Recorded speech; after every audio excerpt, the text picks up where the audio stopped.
Whooping cough is a growing concern in the city of Milwaukee and surrounding communities. Terry Sater is here. Terry, you talked to the head of the Milwaukee Health Department today. Well, Kathy, he tells me the number of cases in the area grew to at least a dozen last month. This is the front line in the war against pertussis or whooping cough. Vaccinations. Milwaukee Health Department's Paul Biedrzycki says there was a 2- to 3-fold increase in pertussis cases in November. The epidemiology or the spread or transmission of this disease is primarily through adults who have recurrent unresolved cough spreading into household contacts or children, friends, or relatives.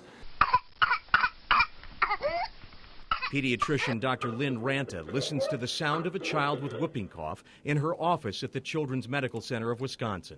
She says adults who have contact with young children should also be vaccinated.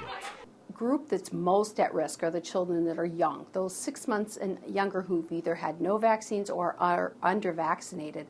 Those are the kids who die. They get serious pertussis. They cough so hard that they can't breathe. Now, pertussis for young children can be prevented through a series of vaccinations that are generally administered before 15 months of age. There's 5 doses, in fact. Older kids need a booster because the vaccination wears off over a number of years. And Dr. Ranta says we can look for the number of cases to peak in a couple of weeks because of Thanksgiving holiday interaction. If you have a persistent cough for more than a week, go to a doctor, especially if you have contact with infants or toddlers.